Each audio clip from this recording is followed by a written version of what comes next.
At this point, it's safe to say that the debate for the greatest basketball player of all time is officially over. LeBron James is that individual, and whether you like it or not, it's hard not to realize the unbelievable longevity that this man has endured while still looking like he won't be able to stop anytime soon. Now I know, this feels strange to accept, and from experts to barbershop discussions, people have always enjoyed debating sports players and who is the greatest of all time. In some fields, there is no question of who is the GOAT, because there simply isn't anyone that can come close, or that field of players who do come second are still some distance away from the one who stands highest amongst the rest. But in the era of basketball, this has been less clear. From Kareem Abdul-Jabbar to Karl Malone, and then Michael Jordan to Kobe Bryant, the scope of players in the basketball field is so wide that any number of individuals can be argued to have been the greatest of all time. Worse than that is also the number of areas in which players can exceed at, from total points scored, field goal and three-point percentage, rebounds, assists, steals, NBA All-Star appearances and first-team appearances, and of course, number of championships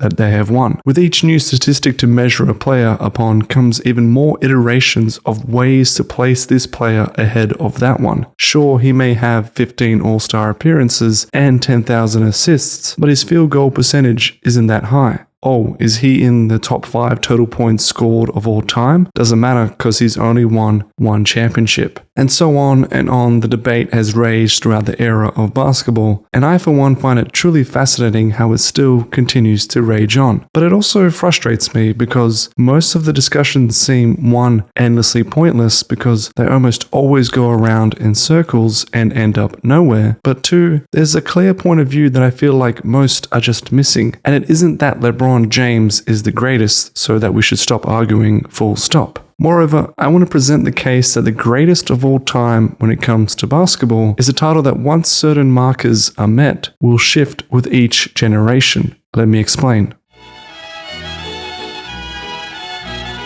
The evolution of basketball has shifted dramatically since the course of its inception. Compared to other sports like soccer or even American football, both the rules and level of competitiveness have changed over time. So much so that depending on which time period you were put in, you would see a dramatically different type of basketball being played. Case in point, when we look at footage from the early days of the game, it simply doesn't even look like the same kind of basketball that we're used to today. Plays look more conservative, dynamics feel a bit more awkward and slower, and the game altogether looks kind of boring. The move of doing a slam dunk wasn't even heard of back then. With time, the game quickly evolved into a bigger spectacle, and with more cash influx, more players were interested in competing, and everything grew exponentially from there. All of a sudden, the sport became one of the most exciting games to watch, and clearly, the level of intensity was reaching new heights. But there were still differences compared to what we see today. For example, certain playing styles still dominated more so than others, like the basketball move of doing a skyhook, and the advent of shooting three-pointers was still slowly coming into effect. There was also the lack of science and technology affecting both the game in its officiating as well as the health of the players. You didn't have the stringent reviews of key critical moments of plays like we do today, and I'd also question what kind of knowledge in sports medicine was there in the past that we now realize was probably not very helpful. In short, the game changed so much over different time periods that in each period you essentially had a different version of the game, like a software update.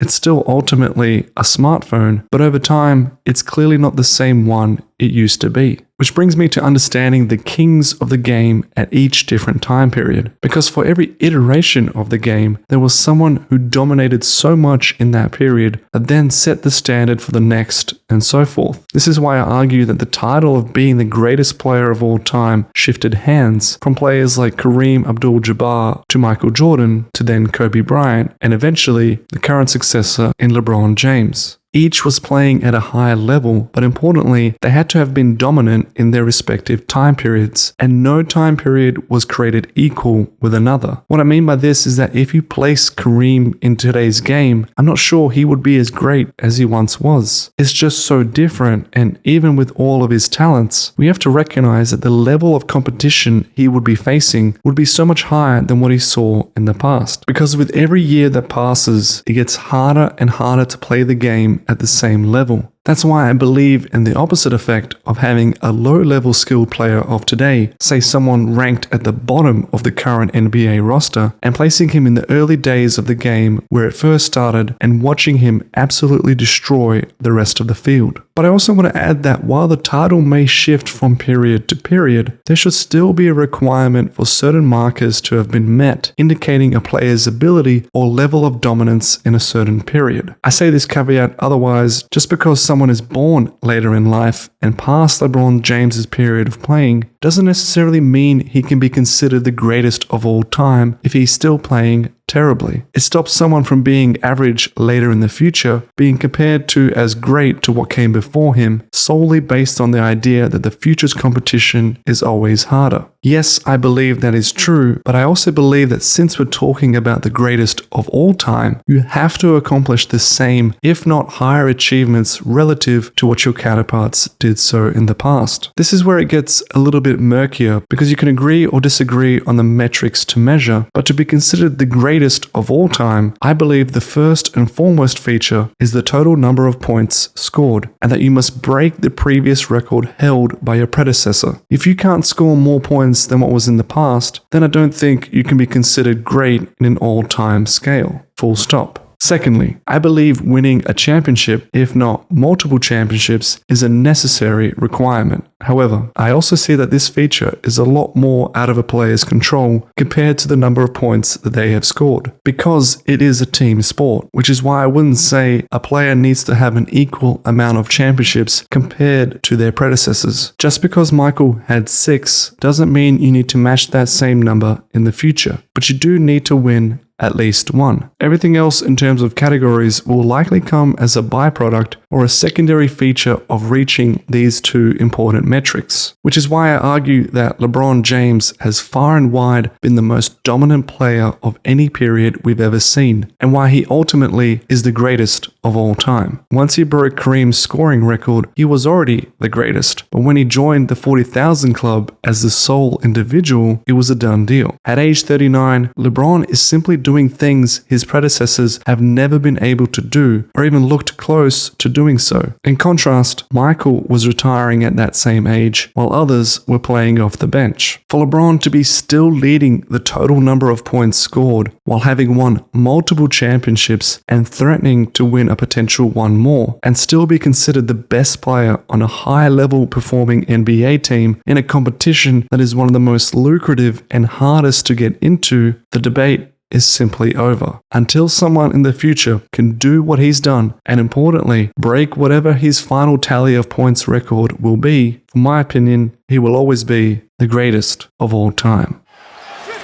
Iguodala to inbound. Shumpert trying to stay with Curry. Catches one dribble, steps back, puts up a 3. Won't go. Rebound tip taken by Spades. Final seconds. It's over. It's over.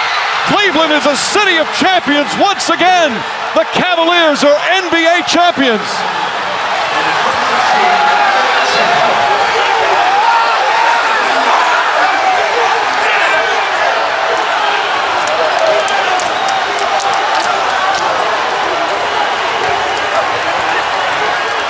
Cleveland's long sports nightmare has ended.